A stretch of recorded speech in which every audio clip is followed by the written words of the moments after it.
Share screen. Awesome. Let's record. Let's record. Yay. I'm also recording so that just in case everybody's doesn't recording, that we'll be in good shape. Let's record. Oh, and of course, new computer wants passwords. Half for of everything. the point of the show, so people can hear it. I mean, we could just talk to each other. That'd be fine too. Well, that's why we started the whole show. But sure. Yeah, exactly. Other people have sometimes like to hear this. Welcome to Everyone Racers, a show designed for the world of low-dollar racing and oddball car culture. It doesn't matter what kind of Limit Champ or Lucky Track Dog League you run. SCCA or NASA, we won't discriminate. as long as you drive it hard and built it yourself. Join us each week for tech discussions, Tips and tricks, as well as news and notes. From the world of amateur endurance racing. And whether it's on the spot, oh, sweet, we were lucky enough, and Chrissy. Chris. And I give you just the tip. We're sure you'll giggle a little and learn even less. Everyone report to the paddock. There we go. This is Chris. Oh, great. This is Chrissy. Now it's starting over. Oh, great. Oh, great. Is that you? Is that who you are? That's Mental. Go ahead. That's Mental. Yeah, this is Mental screwing stuff up. Yep. Give me Okay. just a I'll just second. keep going then. Yeah, please. Yeah, go for it. Yeah. And we are Everyone Racers. Welcome to yet another Ferrari episode. The Ferrari 312P was a Group 6 prototype sports car used for racing in 1969 and 1970. It came with a flat 12 engine, often referred to as a boxer engine. Driving your weird Ferrari race car? Get out your bingo card. Now, a question I do not know this answer. I might have to look it up.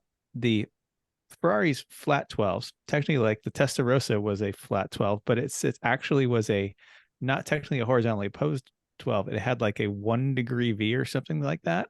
So that made it technically a flat V12 as opposed to a horizontally opposed 12. And I wonder if this is the same thing, but that's too obscure. We're just going to keep going. Unless Mental knows the answer. I don't know the answer. I feel like because that's the whole point of horizontally opposed Boxster. You know, I had a horizontally opposed 2-cylinder on my motorcycle. I called it a Boxer. Yeah. I don't know. We'll find out. I'm sure somebody else out there either knows, is yelling at their radio, or is Googling it right now. Bobbity boopity. That's Bobbity probably- boopity. How do you not that's- know? I want to Someone be. with a very excellent mustache. Yes. Sure. So, hey, Chrissy, what are you working on? Hey, I've been with you the whole time. We had some hurricane prep, so we had to go to Massachusetts to get the boat out. We were going to go anyway, but there was a hurricane that was coming. Fortunately, it was just kind of like a windy day, so all's well up there. We took the boat out. We put it back in. It rained, and we took it back out again because somebody insisted on willing it to be a nice day, and it did not follow suit. So it rained. It wasn't a so hard hurricane to make day, it a nice so day. this, I feel like you at least broke even. Yeah, we brought it back and put it in at the lake here because I said it was a beautiful morning, like gorgeous. Get to the lake, it's clouding up. There's definitely some clouds coming. I look at the radar, it's definitely a tail that might come near. So like, oh, that won't be too bad. Go 2 miles, throw the anchor. It takes us 3 tries to throw the anchor. We finally get there. We lay down, and it starts to rain. And it's a little bit more. And I did not say we should leave. Chris is like, fine, we'll leave. And I said, if it gets to be a little bit more rainy, I might not be as happy. It ended up raining a lot later on, so we made the right choice. It's fine. Yes. Womp womp. Aside from that, I've been working on our porch, more staining, which is taking me forever. I'm going to go to Harbor Freight tomorrow and buy an airless sprayer so that I could just do that for more staining the porch because it's taking me days to stain this stupid porch. And That's how you know Chris is getting frustrated with a project when it becomes the stupid thing. Whatever, the boat, the stupid race car. Yep, it's stupid now because it's taking too long. That makes it stupid. Well, I just need to go buy a new tool to make it go faster. How about that? Do we really need an excuse? I should have done it earlier. It's a reason for a new tool. We literally talked about it. And you're like, I we know. should get a sprayer. Next time we do this, we'll get a sprayer. And now it's taking you 8 days to be able to try to. That's why I'm going to get the sprayer so I can finish the first coat, let alone do the second coat. That would be Anyway. wonderful. I also fixed some chairs. Chrissy's dad had an office chair that he loves and he spends his life in, and it cracked a lot in the metal base. So I welded that all back up and, Oh, that's right. Things that- So because you could make it nice. Yeah, well, welding's one of those things where when you can do it, it's magic for people that can't. It just, well, you can fix that. Yep. Yep. I remember MIG welding a friend's office chair in Colorado. And right as we got it all done, he was really, really happy with it. We're just sitting there, and then it just started to raise up, and then launched the because it was a pneumatic lift, and basically the metal had gotten hot enough to start boiling the fluid, which started expanding, and it kind of popped off and fell over. That's exciting. Okay. Then we just put the fluid back in, put the spring back on it, and set it on, and it worked fine after that. But yeah, I learned a lesson that day. Excellent. Good. Well, Mental, what are you working on, if we can hear it between the Giggle Blasts going on here? Oh God, I'm sorry, I'm giga blasting. I was at Vegas Auto Fest this weekend. Thanks everyone. No who, way. Were you? The internet knew that you were there. I even showed Chris, and I was like, see this car and this car and this car and this car and this car and this car. Yep. Yeah, it was awesome. And then it was also a Mexican Independence Day celebration, not to confuse with Cinco de Mayo, which is the day, some obscure day that they beat the French, but this is actual Mexican Independence Day. So Vicky and I went downtown and to Container Park, and it was a band called Outlaw Mariachi, which previously was known as Metalachi, where they did classic rock and heavy metal songs in the style of mariachi. Fight for Your Right to Party, done as mariachi, gives it an entire new dimension that has to be appreciated. You can find them on Spotify. That's like our new kick right now, is Outlaw and Metalachi. Metalachi has 3 albums, and Outlaw Mariachi has just started as a newer project. So it's pretty cool. And you have not noticed a new voice on our show because he's sitting there quiet and calm. But with us is Jeff Hanka from Salty Thunder Racing.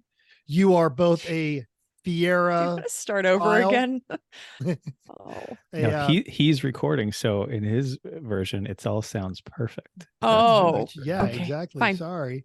Okay. Yeah, and I'll do that. I will go with that suggestion there, Chris. But Jeff Hanka, who is a Fierophile and a connoisseur of true 24-hour races, which we're going to talk about in a bit. But Jeff, what are you working on? I am working on taking a much needed break. The running the 3 cars at the June race pretty much destroyed me. And then, getting the car prepped for this 24-hour race was kind of a chore. And our houses need a lot of much needed maintenance. It's going to take a break, but we're might have plans to bring the Corvette and the Pontiac 1000 he built back in June of next year. And I got an engine to put in the number 90 Fiero, which is my first Lemons car, and get that up to speed because it's really tired with 12,000 racing miles and 300 hours on the engine I built for it. But it's going to be a busy. That's all? Yeah, it's going to be a busy off season, I think, working on cars. But with the team we had and everything, and the results we had at the last race, I kind of feel it again, So I'm looking forward to it. It was a good time. We've talked about burnout, and sometimes, just one fun weekend, you kind of reset you and get you enjoying that again. I think everybody but Chrissy's been definitely burned out. Chrissy's been burned out on this stuff too. Oh, that's why I didn't race at the 24 that we went to, because I was so over it. And even Kim was like, let me know if you have reason that you want to race. And I was like, no, thank you. Didn't bring my suit.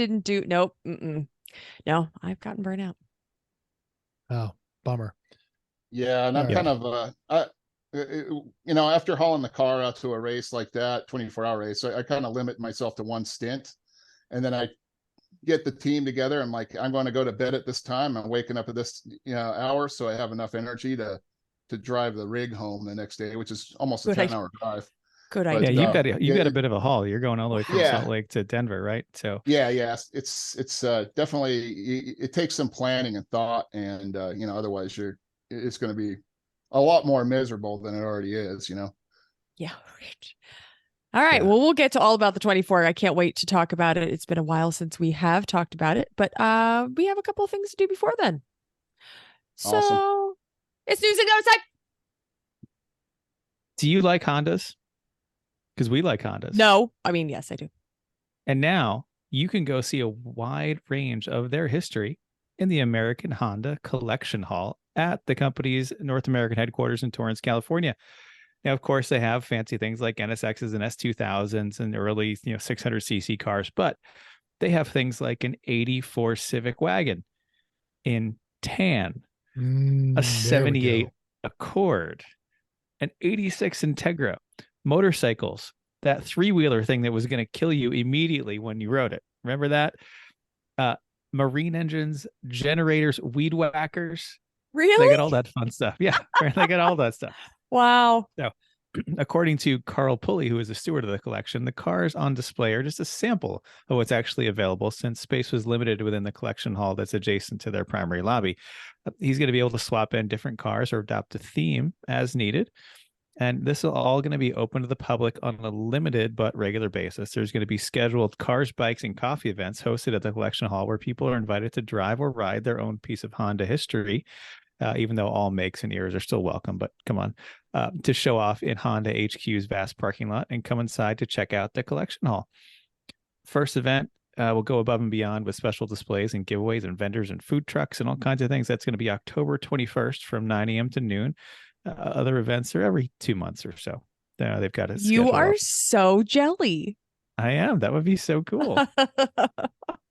Well, then just fly out. I mean, that's a commitment. That's a big commitment. I don't know that we're that committed. Yeah. You fly out in the morning, you turn around, you fly home that night. It's like a day. I mean, it's only east. It's only entirely across the country. It's not that bad. It sounds like a terrible day. Maybe we'll see pictures. That sounds good. Yeah. All right, we're going to try this the wrong way. Now, talk about kicking someone while they are down or... Nope. Leave the video off. Please and thank you. I don't know what Otherwise, you about. blip every few seconds on our end. So, okay. Try it now. Talk about kicking someone while they were down, or at least while they're on their side. Sure. Stephen Symes has a tale and surprise, Oakland, of a Dodge Charger that crashed and flipped onto its side within minutes. It had its catalytic converter stolen. That's right. Instead of people rushing to make sure the people inside the Mopar were fine and then calling the police and waiting on a tow truck, witnesses made sure to help themselves to whatever was valuable. Now, Symes cautions, to be fair, quote, to be fair, the Mopar muscle car is likely stolen, and maybe in part that's why nobody is feverishly helping anyone who is inside of it to get out. Everyone knows they're either the thieves or they bought it off the thieves. So in part, it's a neighborhood crime problem, but none of that makes the situation any less ridiculous or sad. He is right. Link to that and the video itself is in our show notes. That's sad. I mean, when there's shenanigans like that, it's usually a Challenger or a Charger these days, it seems. Yeah, because no one's going to rush to help themselves to anything off of an Altima. No, well, nothing, if it's kind of like converter, aren't they all the same? If you're just going to take them to steal them to sell them.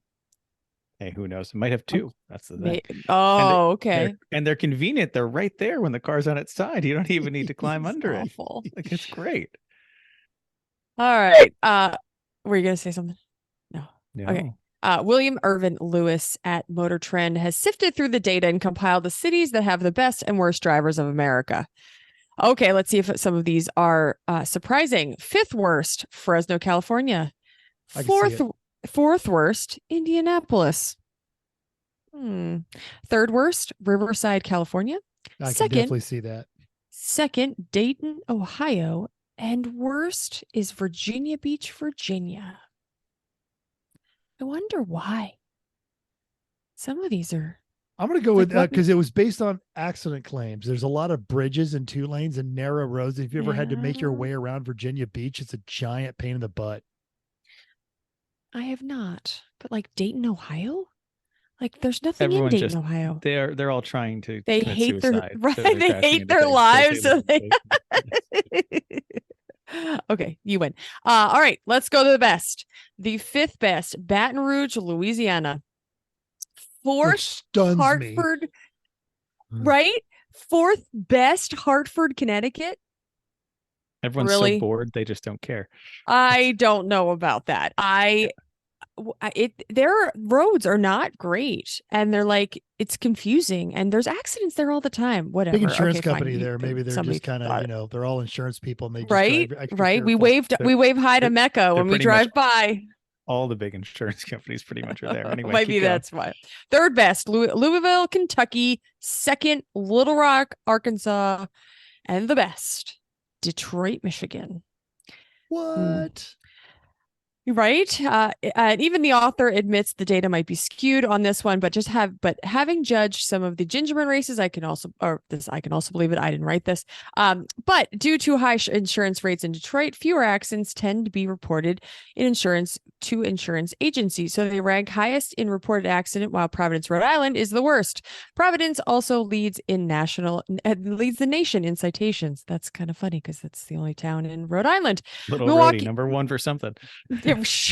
And smallest. Milwaukee ranks worst for speeding tickets, while Boston gets the fewest. And the cops just don't bother at that point. I I suppose not. No one in Boston can go fast enough to get a speeding ticket. No, it depends. I will debate that with you, sir. I've been there as a teenager. Used to have a record was one of those trips. San Diego wins in DUIs, while Hartford has the least. Interesting. This is an interesting list. Not what I would have pegged. Okay. Well, we'll move on. We mentioned this car before, but Racing Junk has a pretty good deal if you're looking to start getting ready in racing. This 1986 Nissan Pulsar has all of its safety equipment up to date, except for the window nut. Cage passes tech, but you'll need a new seat. The engine is an upgrade from the factory one that was running when removed from the 91 Sentra. It's got a new clutch, extra parts, transmission, brakes, and what is a sales point for everyone that has a deal that with old wiring, a clean interior with no rat's nest wiring here. It needs a cooling system, and as a new engine needs a different radiator along with some hoses. It will need wheels as the team is keeping their old ones, and it have a actual fender bender at Charlotte, but it has a new primered fender attached. It comes with wheels to get it on the trailer. You probably should take action. It's only $1,000. Right? Wow. That's pretty good bargain there. What? It's in Mint Hill, North Carolina. Link in our notes. I mean, for a grant, we've all spent more on stupider stuff. Yeah. And for the things that it needs, totally reasonable. A cage is many times that. I mean, even making a cage, it's almost $1,000 in materials and stuff. And Yeah, plus sure. the labor and time and effort. Yeah. And wow. And half the teams probably can swap stuff in there if you already have something. So yeah. Anybody know anybody in Mint Hill, North Carolina? Yeah, we've got friends near Charlotte, but If yeah. Sasha weren't playing with our plane all the time, he'd probably go get it just because cheap Nissan. It's okay. Yeah. 1.6 liter, which is a great time to remind everybody that, just on good bargains, you should pop over to Racing Junk, use code POD23 and get a pro membership super cheap. You get all those crazy photos, you get their internal messaging system, early access, store discount, 65 ad upgrade and credits, all kinds of cool stuff. You hide the banner ads, and no one gets depressed looking at Racing Junk. No one gets angry and starts yelling at Racing Junk. No, I feel like I have some occasional envy or something like that. I could see that. Yeah. Yeah. All right. There are so many. There Yes. sure are. Lemons is see at the NCM. race. There's 80 cars. 80 cars. That's great. And only 7 of them are BMWs. Isn't so that's that less amazing? than 10% BMWs. Golf clap for people Yeah, in the right? Southeast. Well done. 7 Miatas, 4 Hondas, no Porsches, 2 Probes. That's good when you have more Probes than Porsches. Always a good one. A Maverick, a Dodge, a Monaco, a Tercel, a Mazda 6, and of course at National Corvette Museum track, there's 4 Corvettes. Not. Yeah, I thought Are there there was 5? I'm Oh, sorry. there's 5. Yep. Count 'em, Sorry. 5 Corvettes. I didn't go back. I had to Sorry. do And- a terrible count on this one. The Maverick is supposedly the first Maverick in Lemons as well, so that's kind of cool. And it's from the Psychobilly Crab Can team, which they never do anything half. They whole ass everything. And you said, of course, there are 5 Corvettes, excuse me. And I'm pretty sure Eric said that there have not always been that many Corvettes. No, Well, Like, no, last I'm year was happy weak. that of any place to Yeah, it was have weak. Corvettes, Yep. it's this track. And I'm glad they're bringing it. Everyone can wear their jorts and their New Balances Yeah. and their Corvette jackets. And Bring their oxygen tank. Yeah. Yep.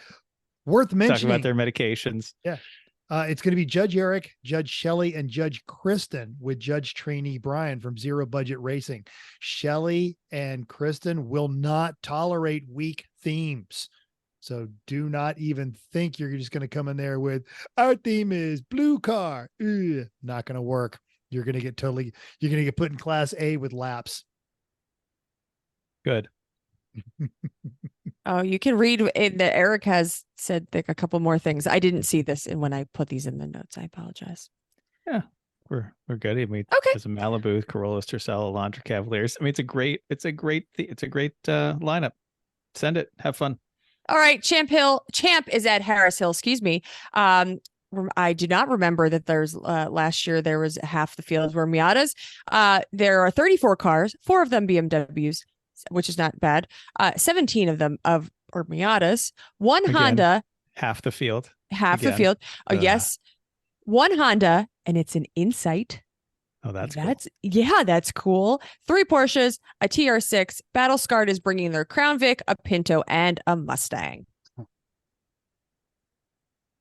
Lucky Dog is at CMP for the final race of the Southern Endurance Cup. 55 cars, 11 BMWs, 14 Miatas, 5 Hondas, 2 Porsches, and then the fun ones: a 94 Escort, a 2001 Dodge Stratus, Crown Vic, another XR4 Ti, and a Ford Contour. That's going to be awesome. And the Lemons Rally, the fall foliage is coming. 38 cars on this rally. It is going to be awesome. There are some great ones too. There's a 69 MGB, a 67 Corvair, 2 automotive journalists, and a 1958 Riley 1.5. A 73 Dodge Coronet, a 69 Cougar. Nice. There's just some good stuff. If you don't follow hashtag Lemons Rally on Instagram, you are missing out on some great stuff. This is the rally we did last year in October. So it was a good time. Yes. Okay. Cool. We have no recent results because there hasn't been racing in a while, but we will have so many next week, which is going to be awesome. It's All right. On the YouTube, Mully006 had a long and thoughtful discussion about the use of autonomous aircraft as we discussed in our last show. Good points were made that the solution is robust, expansive, and reliable transit system can solve the problems noted by our guest, Dan Sloat, and that while cool, flying cars don't necessarily solve the problem, but he did add that EV tolls could be useful for emergency services and decarbonizing the private helicopter market. TDI Soar Racing said a Lemons flying car race would be awesome until you had to start dodging falling body parts. How about some liquids? How about when somebody gets too close to you and they don't realize it? Yeah, that can just add to be some carnage. It would bring a new meaning of the term dive bombing as well. Well done, Jeff. There we go. Also, there was lots of responses to the pictures, the many, many pictures that Mental posted at Vegas Auto Fest. Thank you for liking them and talking about all of them. They were pretty awesome. All Who right. never really dive bombs anybody. Yeah, I think that's pretty close to correct. Yeah, I don't think so. I don't think she does. Chrissy's mom. I bet they're going to listen to this because they are traveling all over the place as they usually do. Fantastic. Hello. Great. It's time. It is. Anybody want to open indeed. this? Well, Okay. last week you Main topic guys time. were talking about the 24. They're not easy.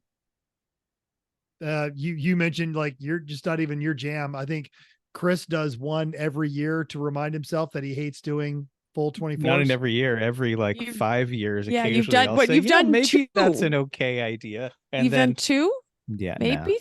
Yeah. Yeah, 2. 2. That's it. And I got lucky enough to join an experienced 2014 because our guest tonight, Jeff, who mentions that he's lukewarm on true 24s, but how many of these have you done?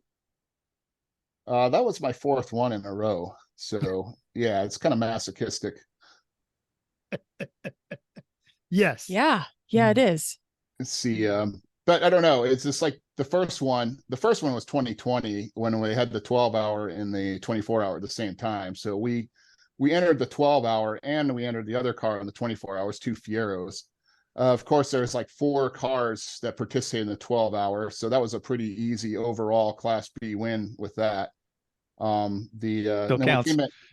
It still does. counts. And then we came in 4th overall, I think, in the other Fiero in the 24 field. And then we did 2021. We just ran one car in that race. And then the last year we ran the other car. We came in 10th in that race, 11th in the year before. But that was actually pretty remarkable because in the middle of the night, about 4 a.m, the car came in, it had overheated because the alternator seized and the accessory serpentine belt decided to saw its way through, break in half. So the car went around the track like a couple times at about 300 degrees, boiled all the water out, but testament to GM 60-degree V6 engines, we put a new belt on it, filled it with water again. There's no oil in the water, no water in the oil, and we sent it out with this horrible valve train chatter. And I went to bed and woke up a few hours later, and it was in 10th place overall still, which was a nice crazy. way to wake up. And to finish the race, there was a black flag issue, so we ended up finishing 2021 and 11 and 2022. The car is getting tired. That's the 90 car that needs the new engine. But yeah, it's getting tired, and we ran a pretty clean race, and it ended up, just having fun, and we still finished 10th. And then this year I decided to enter the Corvette, and really this was like the first true race because it rained. You guys were there in June. It rained like the whole weekend. So that posed a bunch until the green issues. flag, checkered flag. Every time the checkered flag, then it stopped. Yeah. And so in much fact, rain. The only car that did like really well in that out of the 3 cars we entered was my son's 1000, because it couldn't ever go fast enough to break traction. It was just putzing around at 65 miles an hour, top speed. So, but anyway, moving forward, the 24-hour race, we decided, give this Corvette a go, and it ran the whole weekend, and there were minor issues, and we kind of gave ourselves a 3-lap penalty at the beginning because we were getting a last-minute alignment done, but the team was really just really vibed, and was a great team and a great car, and ran the whole race. We ended up taking 4th overall without really making with basically a beta version of a car that still needed I had no idea how long the bearings would last, had no idea if the alternator and the front hubs were that was my main concern. I thought those would fail at some point, but they pretty much did at the very end. Anton Lovett, he came in and said that he could hear it and feel it.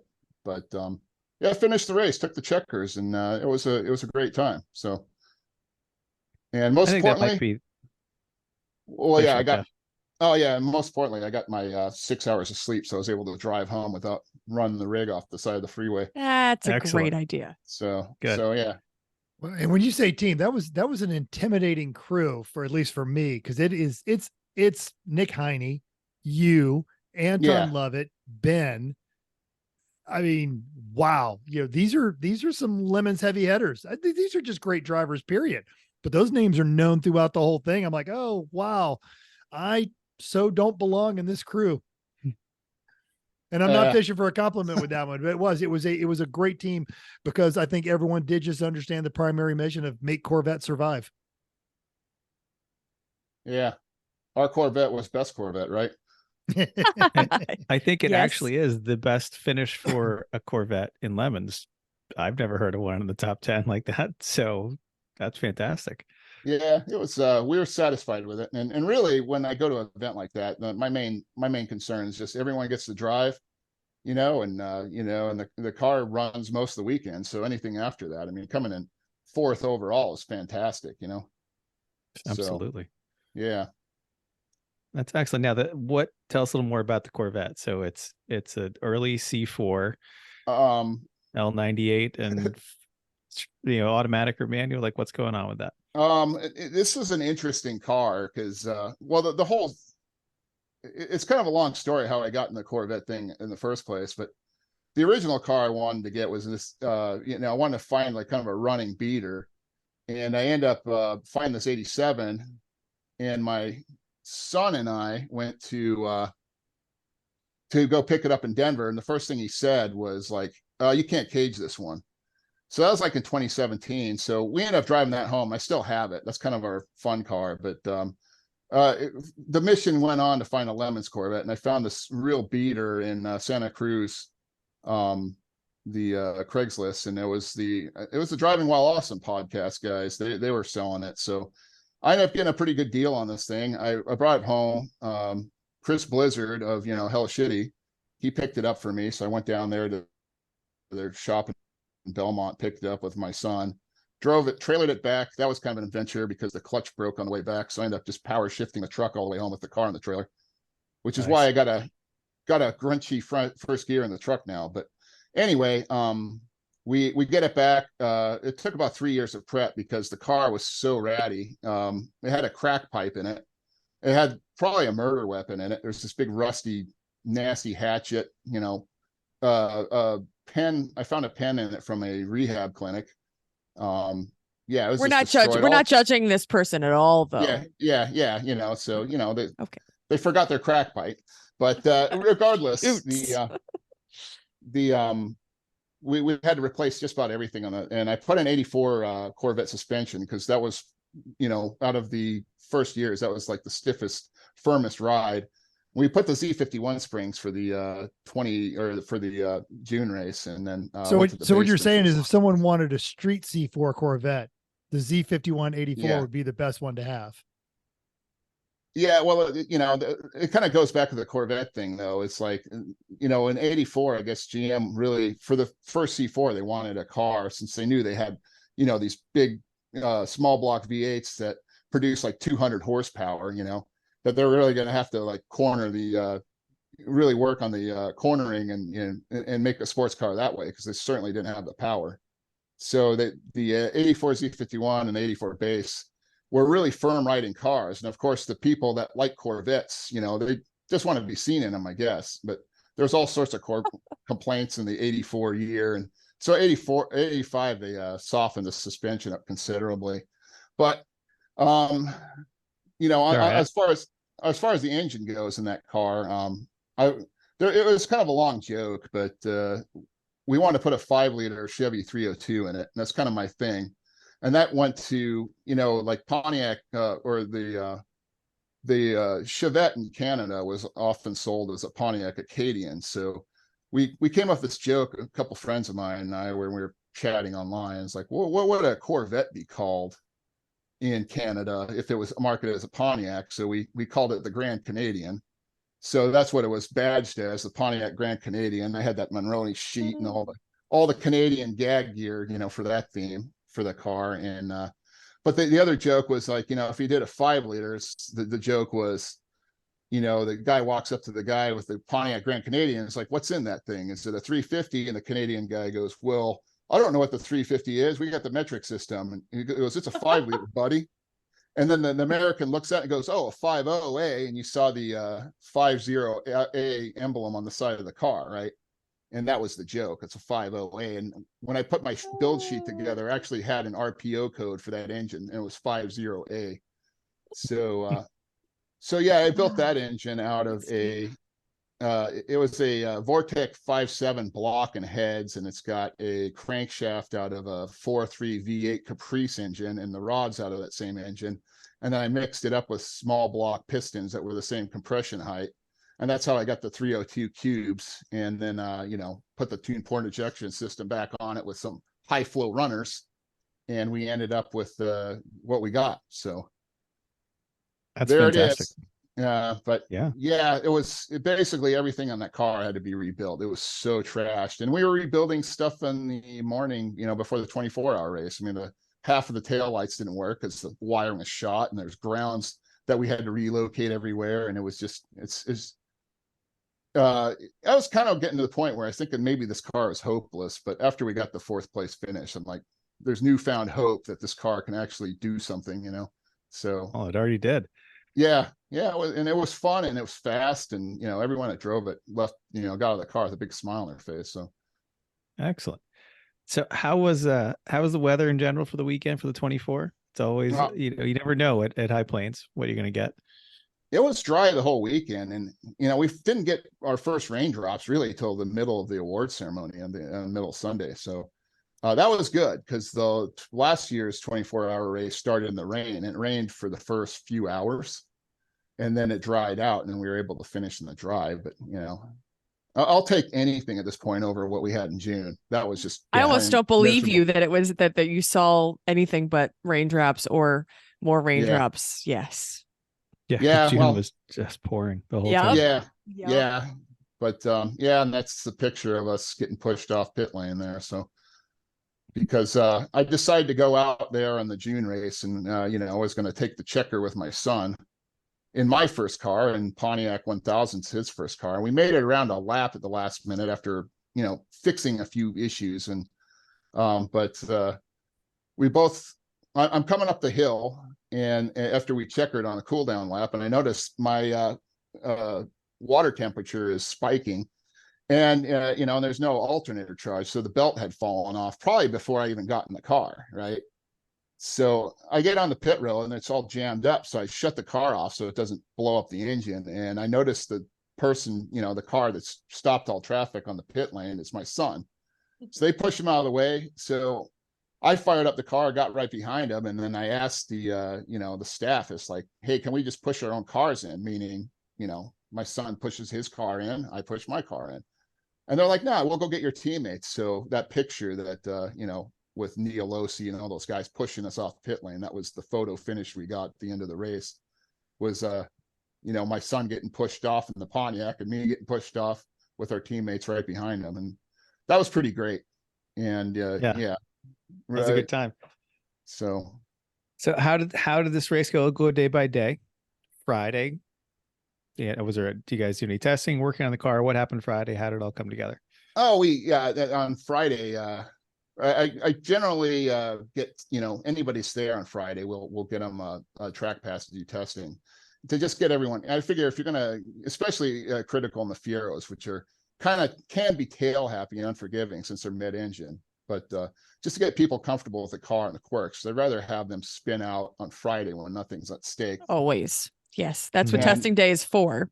And the other thing is, like, any little weak spots or weak links you're going to find in the car, you know, you're going to find on Friday, you hope, not on, you know, Saturday during the race. So we did that. And then, you know, everyone just kind of worked together. It was great. I mean, I almost just sat back in a lawn chair and just watched the team run itself, which is, you know, great for me because amazing. You were living the dream at that point. That's wonderful.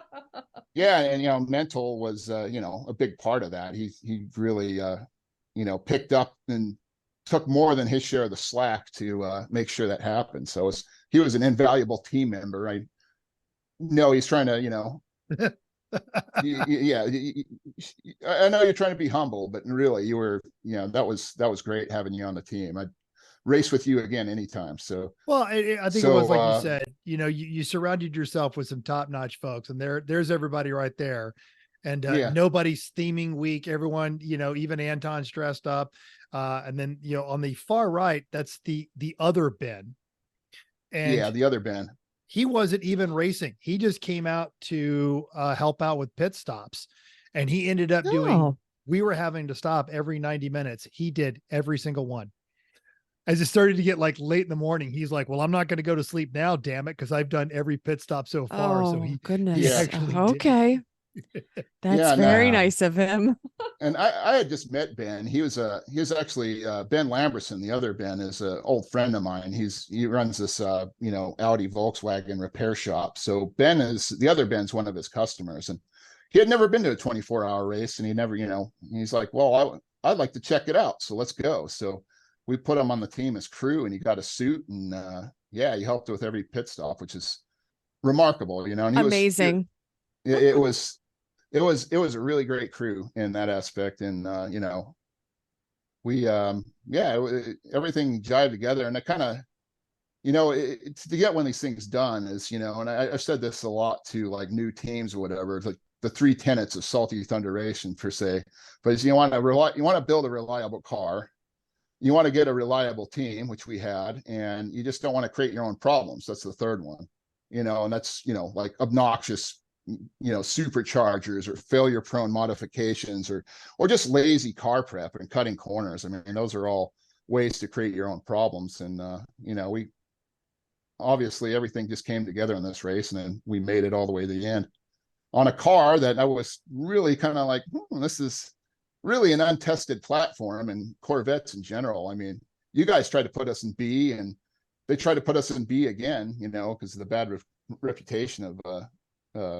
C4 Corvettes. But I insisted we go in A, and we're 4th place overall in the A field. Now you're stuck in A forever. Oh, no.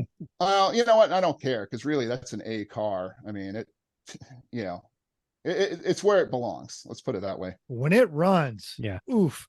Anton, I believe, took the first stint and out of the gate set the fastest lap of the race that would stand for a good 4 or 5 hours until that turbo Chevette came out there and then threw down another scorcher. And then Ben from our team went out there and beat Anton's lap, and then the turbo Chevette got us again. Yeah. So it's got the speed to it. Yeah, it just doesn't it doesn't ever last. Yeah. Ever. He lasted, and Hank, the guy that the kid that he's not a kid, he's an adult, but he got that car when he was 17, and he's built it into this. It's actually a pretty remarkable machine when it runs. It's fast and everything, but they were doing pretty well at this race, and then they got taken out by this BMW team, and that's kind of why they finished is where they did. It had nothing to do with the car braking, because Hank's figured it out, how to squeeze all the power out of a red block without turning into a hand grenade, and and then he's we weighed that car too, and just show you how much it's been modified. We weighed it with my Longacres there in June, and he's taken a 2,000-pound Chevette and made it weigh 2,700 pounds now, with all the with all the upgrades and everything it has. But that car is fast. I mean, he's doing like 135 down the Brack Straight.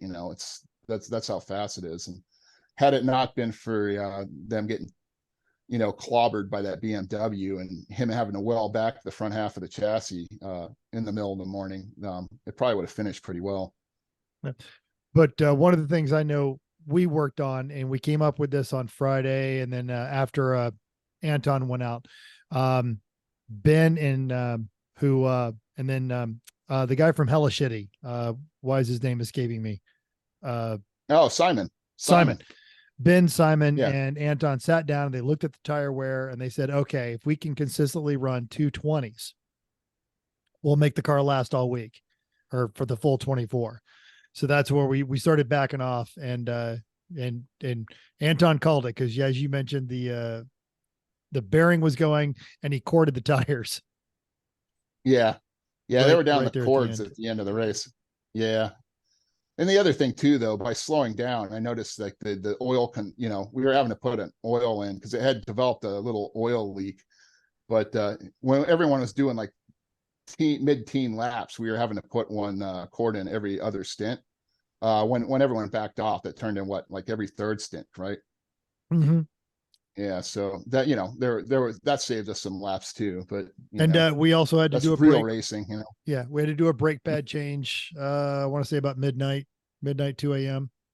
Yeah, and there was that. Roll us on into Saturday race. What time's the race start? How did everything get set up for the day? You said Anton started off and did great. So what else? Roll into it, Mental. So Saturday, it's alarmingly pretty. HPR is either monsoon or unholy hot. And it was just absolutely lovely. It was high 70s, low 80s, nice breeze, real low key. Everybody was in a really, really good mood. because it was a true 24 and everyone had done all their tech and everything the night before. Most everyone got up on Saturday morning, slept off however much they drank too much the night prior. Matt Adair and I had our constant argument about why the A10 needs to be retired. He thinks it doesn't. This makes a lot more sense after you've been drinking. And the green flags, the green flag went at noon, right at noon on Saturday. Yeah, And it was at noon. Away we Noon to went. noon. And as it was happening, we were doing an alignment. So we lost 3 laps on that one. Yeah. But, it's, we weren't really, to be honest, we weren't really expecting we were going to take the overall and run away with it anyway. So we're just kind of like, just taking it easy and having fun and not trying to, make this a job. Right. So it ended up working out pretty well. And yeah, he's right. The weather couldn't have been, it was pleasant. It wasn't hot, and it wasn't, in the last 4 of these, there's been rain at some point in the last 3, I should say. Usually, a shower comes through, or you get some kind of weird weather. It gets super windy. There was none of that. It was just pretty much, just beautiful weather for this race for the whole 24. So, and then we got a few raindrops at the award ceremony. So that was about the extent of it. Although when I was driving out there Friday, as I got there Friday morning, I got signed into the track, I did see a moth and had like an entire PTSD episode from a trip out there in June. Oh, yep. That was a thing. Were they Mhm. not as bad? No, Were they just like the whole weekend? They weren't as bad? that was like the only one that I saw. I kept waiting for like more, like they were all like gathering up and hiding behind like a door or something, and they were just going to swarm us at any given moment. But we didn't. Well, good. We didn't have that. All right. So, so talk about when you guys went out for your stints on Saturday. How were your shifts? How'd everything go? Well, with me, with these 24s, I've got one stint that I do, and I want the day to night stint because I want to drive in the day, I want to drive in the night, and I get to see the sunset. And sometimes you got to drive with your fist balled up in the windshield to block the sun as you're going to back straight. But I took it really easy. I think I was doing like mid 220s, just because my concern was the bearings, and and the other thing was Mental was the last person to drive the car after me. I was driver 5, so I wanted to make sure that he would. That's usually a good idea. Just saying. Yeah. So I want to make sure that I didn't drive the wheels off it, and so anyway, I drove a pretty easy stint, and then I handed off to Mental, and he got in the car, and then Nick and I went back into town to get fuel. And which is remarkable. Usually I have like 90 to 100 gallon gas surplus at the end of these events, but this time we got it down, and at the end of the race there was only 1 can of 5 gallons fuel left over. So we finally got that formula right. But Mental, how was your stint? So the first thing, the car's got power for days, and like anything that's got a proper motor behind it, there is a little bit of psychological warfare. And I deliberately took my practice on Friday at night after dark, just to recalibrate my knowledge of HPR. And as it turned out, I didn't get in the car until after dark, because Jeff took his stint. So I'm out there, and one of the interesting things is this race, Bob out of Texas, the Escape Velocity Racing, was adamant that there would be absolute rules regarding lights, and no one was going to have these giant supernovas on the front of their cars and going around and blinding everyone to the point where you had to, after dark, go and get your lights inspected. They had it measured out. They had a distance from the front of the car to a sign. And if there was unfocused light over the top of this line on the board, you failed, and it was go back and do it again. And this car, you saw the headlights on there. There was nothing that cosmic about it. So you didn't have having those mega Brodozer light bars on the front of some of these that do nothing except glare and don't actually light down the track. Yep. Yeah. And what was great about Jeff's is his were yellow, so they didn't have the same dazzling effect in everybody's mirrors. Go ahead, Jeff. What was that? I'll say, go ahead. You had something. Oh yeah. Oh yeah. Well, I was just going to add on about the lights. Like, at this last 3 races, the lighting has been kind of, you had all these guys with the light bars, and you would get caught in your own eclipse. And after each race, I'd contact Lemon staffs like, you got to do something, do something. And it took a couple of years to figure out how to get the rules going. But this year they put out like definitive rules that, this is where your headlights got to be, your door numbers got to be lit. And I think it worked fantastically because, when I drove my stint last year, I almost went off course twice because I would get eclipsed in my own shadow when this, big giant arc welding, MIG welding glass comes up in your rearview mirror and you can't see anything. And if you think it's the mothership from Close Encounters, kind of gobble you up. And then they go off the side. Next thing you see is just the track edge just right in front of you, and you slam on the brakes and somehow, you save it like that. But this year I went through the stint and I was like coming back from actually on Friday practice when that was going. That's when I first noticed the change. As normal, you crest the hill and you come into HPR, you're looking down the back straight, and all the previous years, it would just get blinded by all these cars with these massive, horrible lights, blinding you as you're coming down Highway 36 towards the track. And this year we crested over the hill and looked down. Yeah, every car had its lights shining where it's supposed to be on the racing service and not in my eyes, and that reflected too on the track. When I was out there in my stint, I went through and I was like, not once did I have any concern for my safety. So, and I have to hand it to Lemons. They did something, they did it right. And I hope these rules stick around, they're great.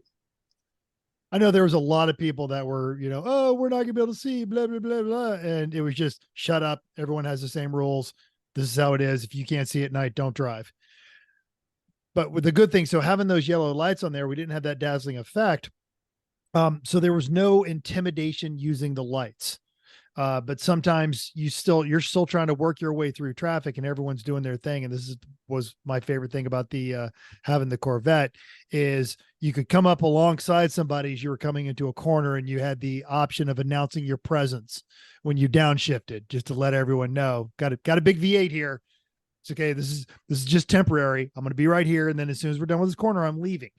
And actually, even on that, the way the suspension was set up on that one, after Ben went through and got it all dialed up, you could even get around some people on the corner. I would say there's probably maybe less than 5 cars that were consistently quicker.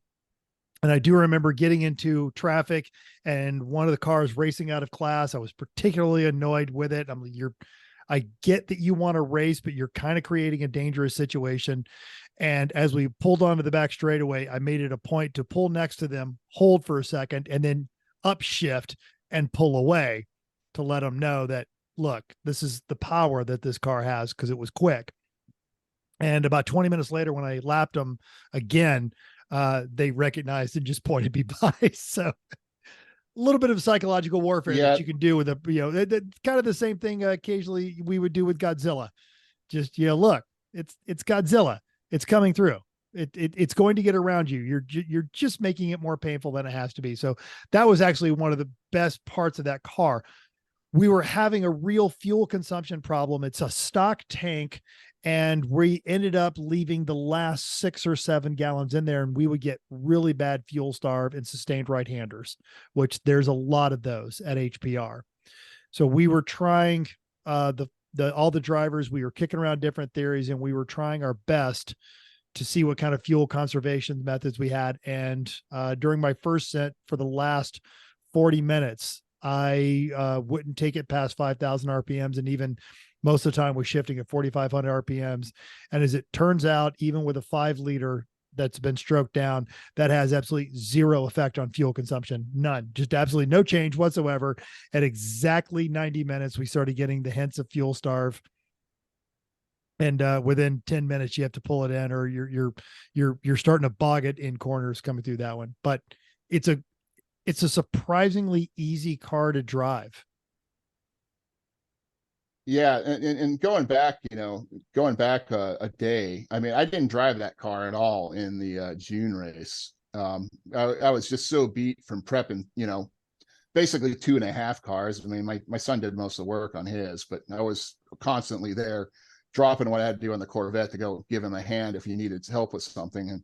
And then I was just exhausted. And so the only time I drove in June was just to do the, the finish with my son. And so I had to take the feedback I got from like Anton, Chris, and those Neil, Losi, the guys that drove it. And that's when I decided to put the base springs in and get out the Z51 springs to kind of get it neutral, because they were telling me it was a little bit pushy in the corners. But when I got in the car and testing on Friday, it was the first time I drove it. And it was incredible. I mean, I couldn't imagine this car would handle this well. And then going on my Saturday stint, it's like, all those guys that went before me basically set the precedence, because I wasn't even trying that hard. I was just doing mediocre laps, but people would hear me coming, and you'd see them kind of just slink over on the edge of the track, and then you see a little finger go out the window. They're like, yeah, we're not even going to mess with you, dude. Just go. And I can't imagine the engine just sounded great. So I'm sure, it was definitely that car had a way of announcing itself, and especially with the yellow lights. I think we're the only car that was running the European yellow lights all the way across. And so, yeah, it definitely stood out in the field. You could wind it up to 61, but it would start running out of air at about 55. And most of the time, I think even Anton and the crew were shifting at 51, 52, just to put it right back in the meat. Yeah, I would say I've got a different set of intake runners for that thing to give it a little more air. And then, if I really want to get it all the air, I've got another option for that too. But we're probably going to go with the SLP runners. I've got some Siamese, like ported ones I found. And we'll see if that can give it just a little bit more RPMs, because I know the cam can draw a little more air, but the best, if I got it to 5,400, it was really trying, so that was a struggle. I can't believe you guys got to 61. I mean, were you going downhill or something? I think Anton did it once just to see, and immediately came back and said, don't even bother. Yeah. You're wasting time, and you're wasting RPMs. Yeah, for sure. And I think the only way I could get it to go to 61 at all was if I was in neutral, And it was, I think it was down the back straightaway on that one. Yeah. Yeah, for sure. Cool. So overnight, everything went fairly smoothly. You did a brake change. Everyone. Now, overnight on these, do you guys always have someone up as like a spotter for, on the radio for people in the 24? Or you just send the driver out and say, all right, we'll see you in an hour and a half. Have a nice day. No, there's, we try to plan it the best we can in shifts. You got to have the right team to do this right. And this time we had the right team. There was always someone on the radio. I mean, I've had races before where someone was supposed to be on the radio, and, then they fell asleep. Right. Or they went off and then, you're like, anybody out there? Yeah. I totally heard it on radio. Hello? Yeah. Yep. What's everybody doing? It's 2 a.m. Shut up. Can I have some chips? Well, the biggest worry is like the car's going to come into the pit, and there's no. Oh yeah. Everyone's sleeping. So, but we've got it down. You get the right team together and plan it well. And most importantly, I got to get my sleep. So, these guys were great. They managed that whole. I woke up in the morning and everything's just business as usual, and that's awesome. Yeah. The worst pit stop we had was 6.5 minutes because we dropped the gas cap down behind the plastic, the rear bumper section over there. We just had to, oh no, in full gear, reach up there with big gloved hands. But it was, we all immediately knew what happened, knew it needed to be done. And that only extended our pit stop like 45 seconds. And that was our worst one. Everybody was really on point. It was great. That's excellent. All right. So you roll into Sunday. Someone gets that wonderful sunrise shift. It's a beautiful day. How's everything going in Sunday? As long as it is a beautiful day. No, that's true. Yeah. This particular time it was a gorgeous, it had gotten a little overcast towards the end of the morning. And then the but the sun came up and it kind of burned off the clouds. It was just I think I ended up taking a picture of it and sending it to Vicky. Just a really pretty, very Colorado High Plains sunrise. Yeah, and I do recall that, like, in wee hours of the morning, there was like a fog bank that did roll in, and it put up a 4-course yellow somewhere. I was sleeping at this time, of course, but I think that was the worst it ever got as far as track conditions went. Yeah, Sounds nice. the only Lucky. really bad thing was you had TDI Soar was out there, and in the Mouchelon Jetta. And that car has gotten very quick, and that team has gotten very good. And then you guys as friends, the guy and the little rabbit, the diesel rabbit, they were out there. They were also Friends? I'm not sure that we're friends. they were also Pretty very sure we're quick. not friends. Yeah, and there was a third diesel Volkswagen out there, and the worst part of all three of those cars, you would at night you would see yourself coming up on them because it looks like you're rolling up on a car that might be blowing smoke, and then you by the third time it happened, you're like, oh, it's the diesels again, and then your eyes start to burn. Your eyes would just burn, and you're like, oh my God, where is this diesel? I have to pass it just to get some clean air. Yeah.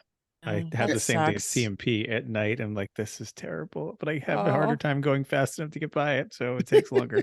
Yeah. Well, they weren't as nearly as bad as some of the diesel cars are. Like I recall that it was like that diesel Volkswagen Caddy, the truck. It's the same team that ran that rabbit. That was one of them.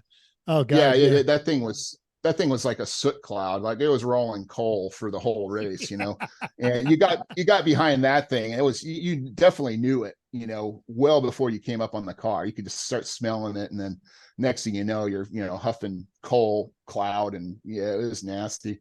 But yeah, those TDIs they had, they did have a little bit of that effect as well. But so yeah, sun comes up Sunday morning. I think you crawled out of bed and you were either expecting to see the car in there on jack stands with half the engine apart, or you're still running. How are we doing? Well, we just sent I think we sent Simon out, and we're fifth. But nope, there we are. We're fourth again. Yeah, that was I think we went back to fifth and then the fourth a couple times through the couple pit stops. Then we managed to creep back into fourth in the last stint, and and then the checker flag happened at noon, and that was that's pretty much it. It was a pretty good effort, and everyone had a great time, which is the most important part. It's supposed to be fun.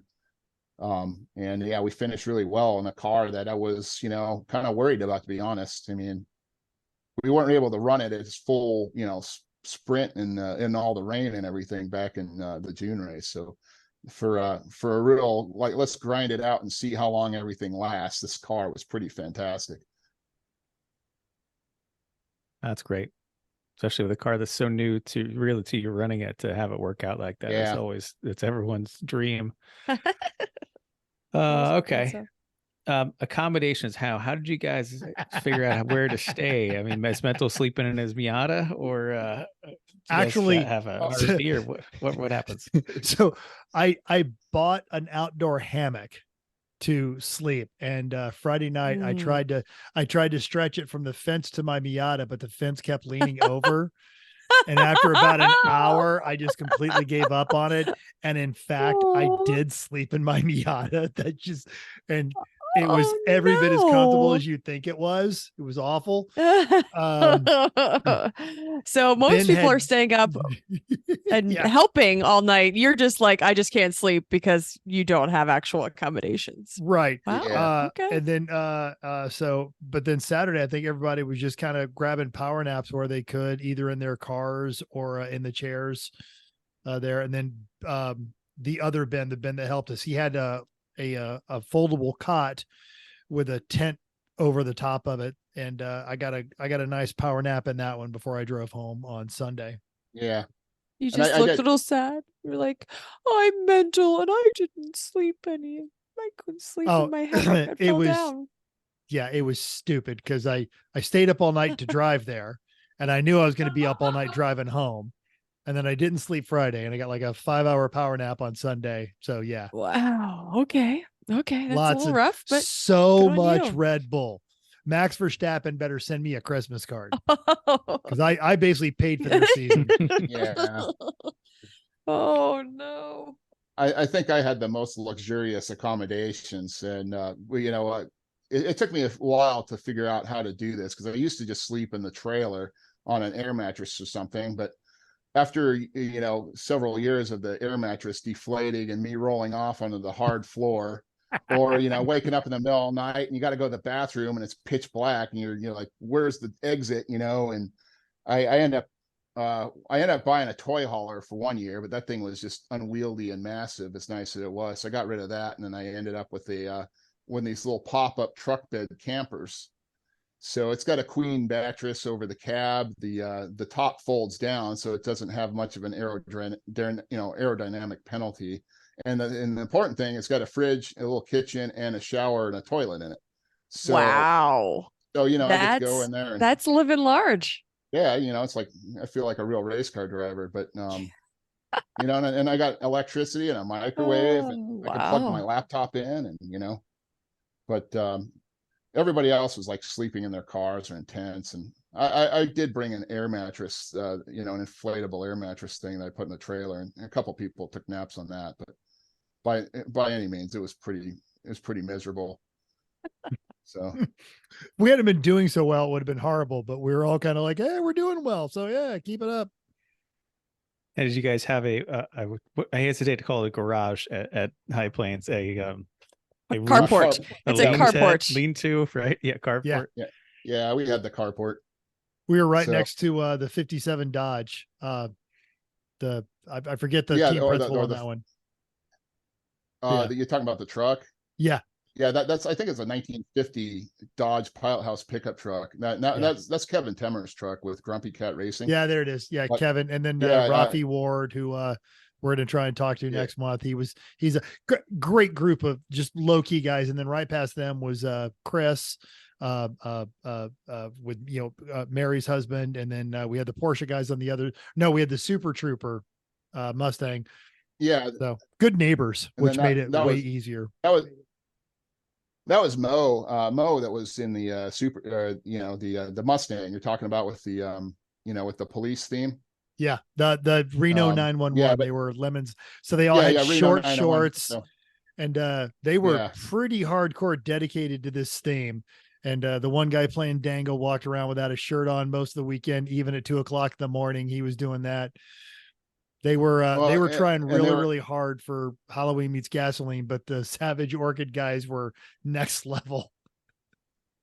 Yeah, they were, but yeah, they called themselves the Fun Police, doing Reno 911 thing, but they were going around and issuing citations. They had like a ticket book, and they were issuing citations to everybody. That's fun.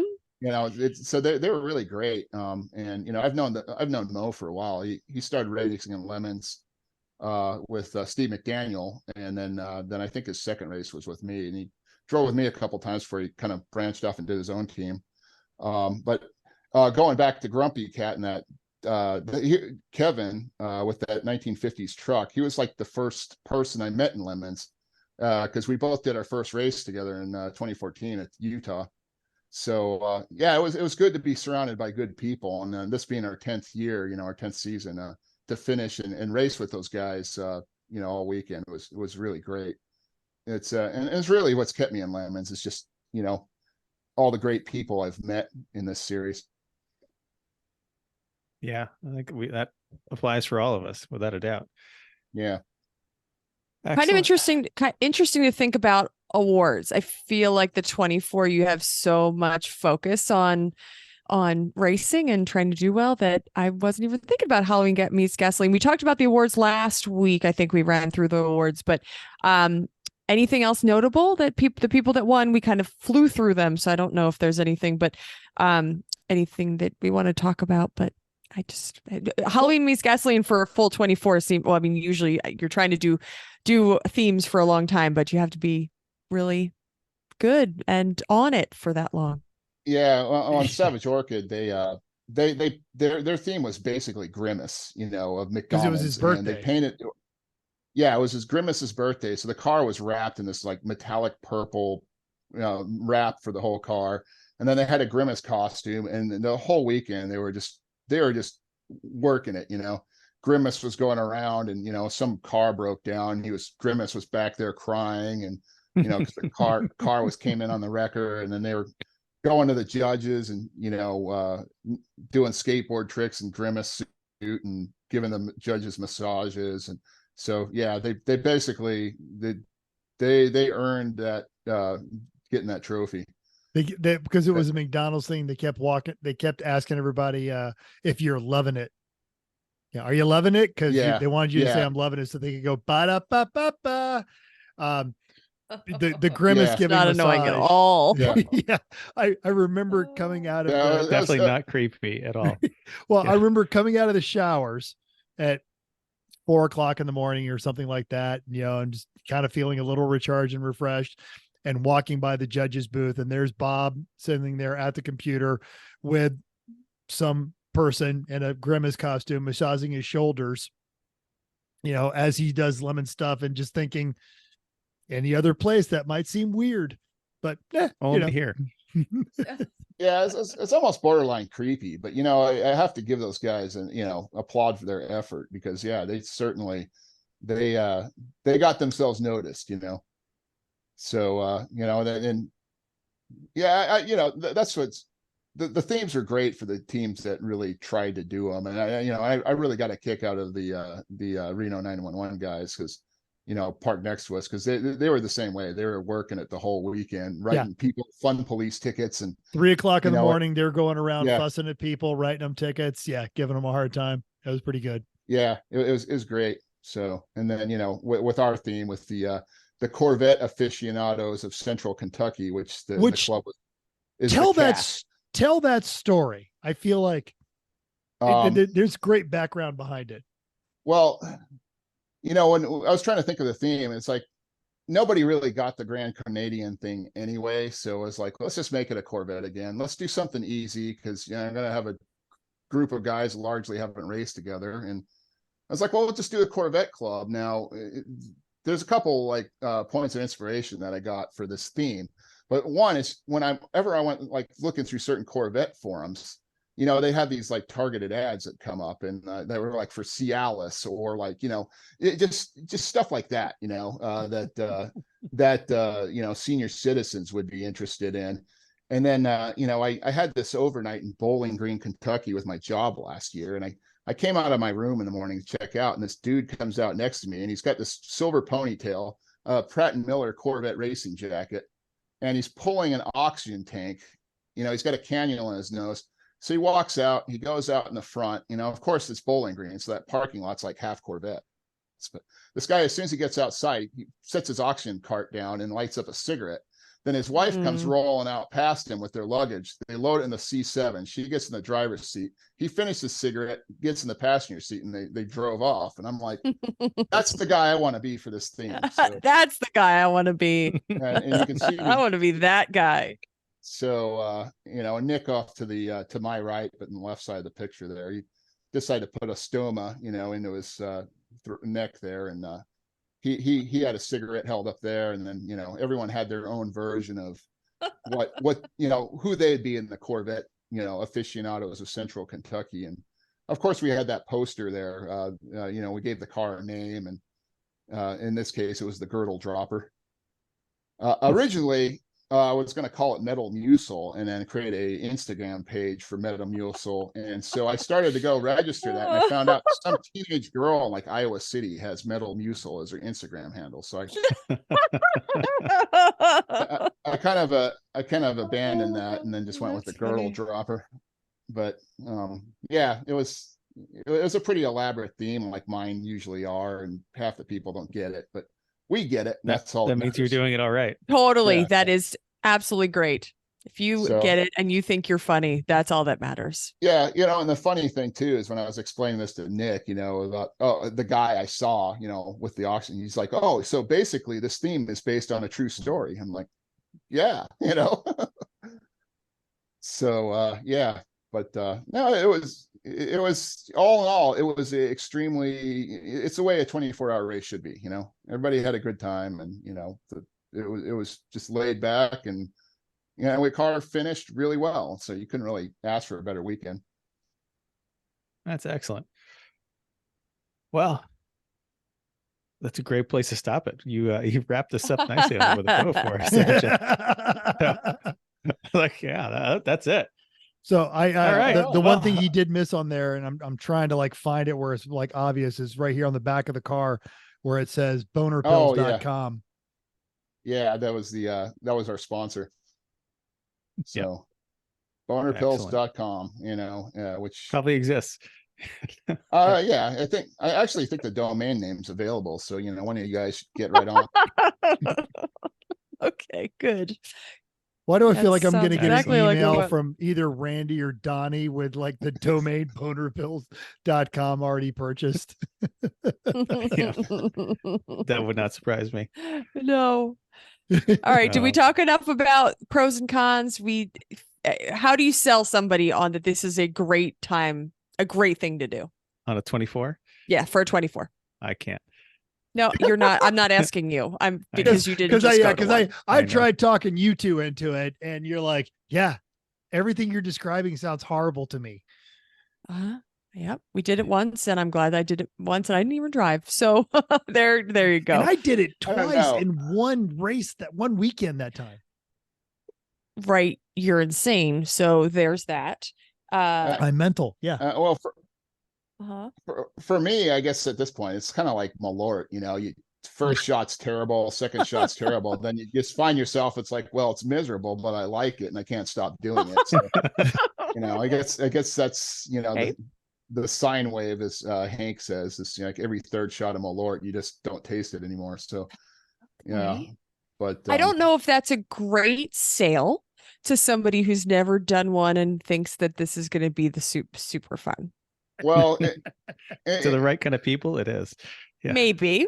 On a more serious note, though, I mean, if the only reason to do a 24-hour race is just to say you did it, really, and when I first got into Lemons, I was kind of like, I want to do one 24-hour race, and if I can just build a car that can run the whole entire 24-hour race and finish, I figured that's a pretty big accomplishment, and now I hear I've done it 4 times. I'm just like, yeah, I got that t-shirt, and I guess I want to keep giving that t-shirt until something else gives. But I don't know, it is, just the sense of accomplishment building a Lemons car and show up at the track is pretty awesome. But if you I would argue it's very similar to when you finish a marathon.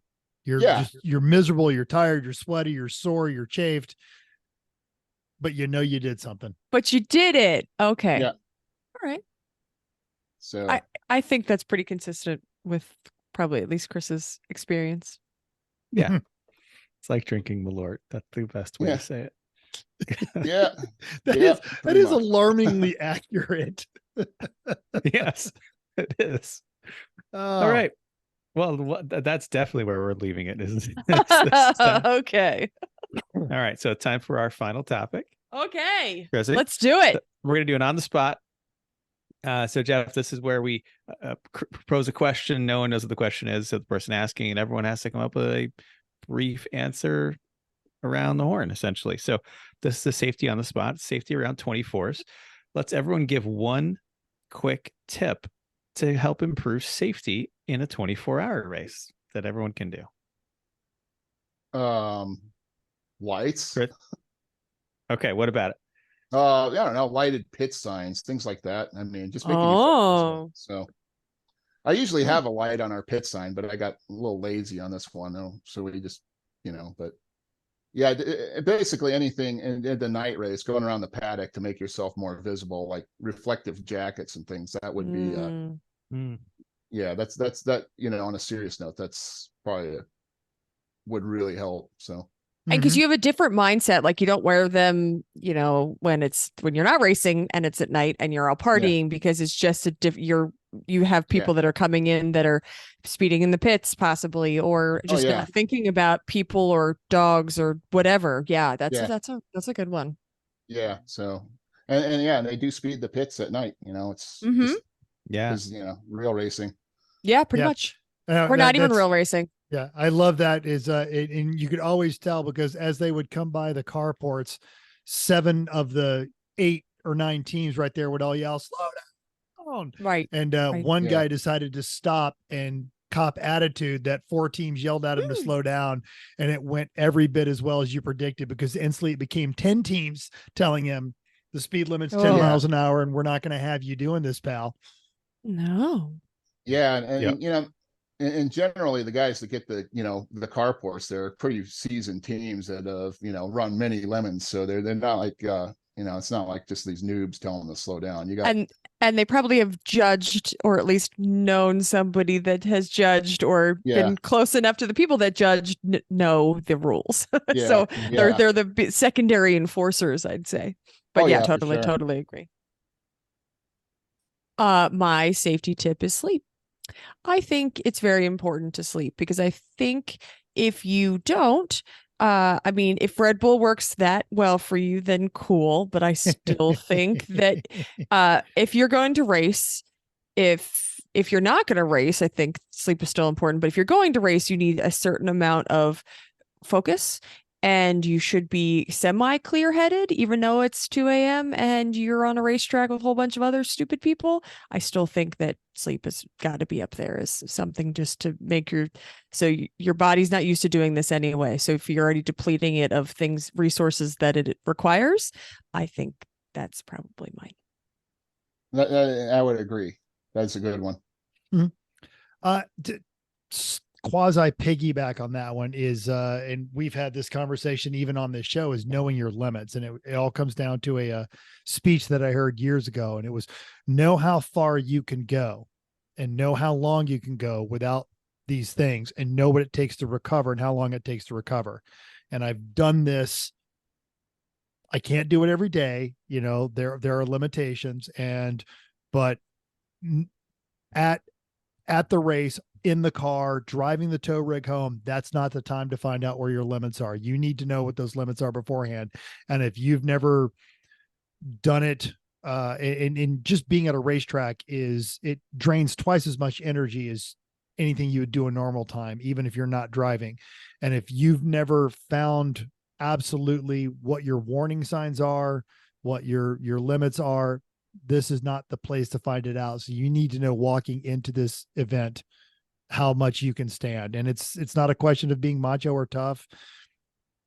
The certain people can only go for so long. Certain people can do other things. And knowing that you got to stay hydrated and all that stuff, and not necessarily trusting your normal habits, but having experienced your physical body pushed to its limits, you need to know before you get there. And that wasn't that my comment wasn't against you. No, exactly. You're no, and that's I hope that's like a dovetail comment. Yes, because we've chuckled about this before. Chrissy needs 8 hours. Period. Dot. That's non-negotiable. This is how it's going to go down. It's not 8 hours, but if it's enough, yes. At a precise time, two is not enough for me. Yeah. So that's why and Red Bull, I'm not a person. So I know that about myself. So that's fine. Exactly. That's so knowing those limits and right. And certainly, I unfortunately had a career that, trained me to do dumb shit like this for, surge operations kind of a deal. Why are we bringing surge into this? Do not drink surge. No, not drinking surge. Worst. Going hard for a while. Just kidding. I was just kidding. No, surge. Actually, but if you find surge, tell us where it is. Yeah. All right. I guess I'll wrap this up. I'm going to say always have a designated responsible adult around anytime during the race, whether they're the one on the radio or making sure that there's food late night food is fantastic.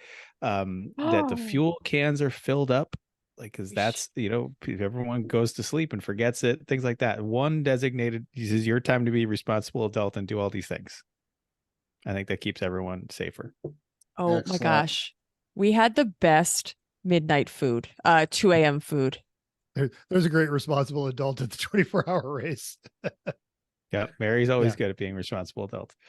She turns on her mom doctor voice, and you just yes, okay. That's it. All right. Yeah, that was nice All actually right. at this HPR. They had the food cart stayed open for the 24-hour race. It was wonderful. Oh my Yeah. God. It's the worst food ever. I don't agree. Don't get the grilled cheese. I'll just say that. Oh, it it's was bad. a cold piece of cheese on a cold piece of bread.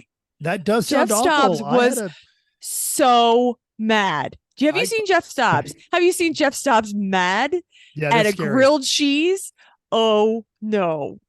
I had He was all I had a excited good- for the grilled cheese too, Yeah. and just starts eating it. And it's just he's like, this is just a mildly lukewarm He cheese like sandwich, and of it's like bad at that. like a And it's cheese thrown away. single. Oh, it was Yeah. not good. I had They were off their A game if they- I had a good breakfast, or I had a good like burrito. Then I had a cheeseburger, and then I had a really nice breakfast bowl. Yeah, all right. So it was- Okay, good. I'm yeah, glad maybe you're- they took the feedback on this one. But I did not have the grilled cheese. I'm glad. It was not good.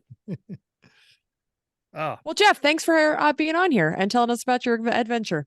Yeah, thanks for Pretty having awesome. me. Nice to see you. Jeff, you got Yeah, any likewise. social media you want to pimp for the Salty Thunder? You can look us up, Salty Thunder Racing. We'll pop up on Instagram and Facebook.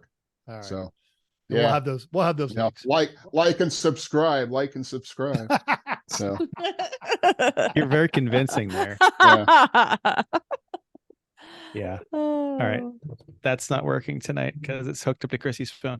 Anyway, Oh, sorry. so Mental, you can sing if you want. Thanks for downloading us. don't We hope you sing. enjoyed this week's edition of Everyone Racers. Hope you'll join us in the world of driving, racing, building, and staying up all night, because everyone can be a racer, even you. If you enjoyed the podcast, subscribe for free. Go to iTunes, give us a 5-star rating. I don't care what you think, 5 stars, and tell us why. Questions, show ideas, thoughts, comments, emotional outbursts. Comment on any of the various social medias. It's Everyone Racers or Everyone.Racers, pretty much everywhere. Text Mental, tell him how to set up his hammock at 484-243-0455. I that's did get about an it. excellent message today from our Omaha friend who finally got rid of his Altima and got himself a Volkswagen, which I feel like is an upgrade. It is. It's It's, a- not an it's a- Altima, it's a so new they- Volkswagen. Okay. So yeah. Okay. So Good luck on that. no more Great. big Ultima energy. All right. Well, in general, then keep the shiny side up, unless there is no shiny side because you just went through a 24-hour race. Then just keep the wheels down and pop them boner pills.